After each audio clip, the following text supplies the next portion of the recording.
In the shadow of the divided kingdom of Israel, a young man named Asa ascended the throne of Judah. The land he inherited was spiritually fractured. Every hill and town square was cluttered with foreign altars and stone pillars dedicated to false gods. The legacy of his fathers had left Judah in rot. But Asa's heart was different. He looked upon the spiritual decay of his people not with indifference, but with a holy and burning resolve. He issued a royal decree.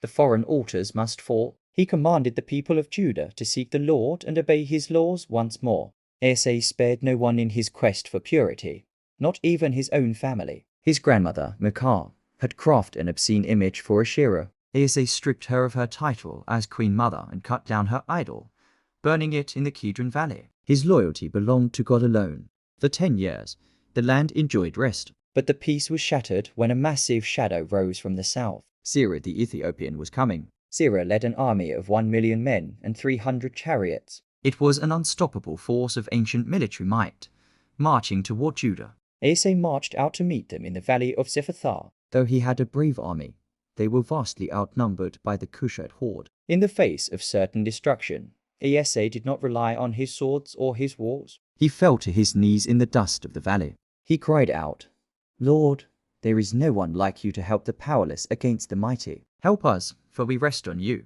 The Lord heard his cry. As the armies collided, a divine terror swept through the Ethiopian ranks. The million-man army began to crumble. The Cushites fled in chaos. Asa and his men pursued them, witnessing a victory that was clearly not won by human hands but by God. Asa returned to Jerusalem with great spoil. The kingdom entered a golden era of prosperity, and the people renewed their covenant with the Lord. But years passed, and peace can sometimes breed a dangerous self-reliance. Asa grew older, his hair graying, and his confidence shifted inward. A new threat emerged. King Asa of northern Israel began to build a fortress at Ramah to blockade Judah's trade routes.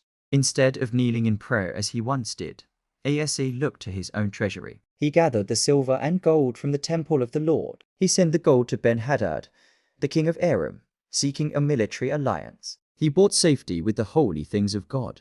The strategy worked politically, and Baasha retreated. But the eyes of the Lord saw the betrayal of faith. Hanani the prophet was sent to Asa. Hanani said, "Because you relied on the king of Aram and not on the Lord, you have lost a great blessing. From now on, you will have wars." Asa, once humble and prayerful, was filled with rage. He could not bear the rebuke of the Lord, and had the prophet thrown into prison. The king's heart had hardened. In the 39th year of his reign, Asa became afflicted with a severe disease in his feet. Even in his crippling pain, he refused to turn back to God. He sought help only from physicians, ignoring the one who had given him victory over millions. King Asa passed away, and while he was buried with great honor, his story left a bittersweet legacy for the generations to follow. Asa's life reminds us that faith is not a sprint, but a marathon. It is not about how brightly you start, but how faithfully you finish.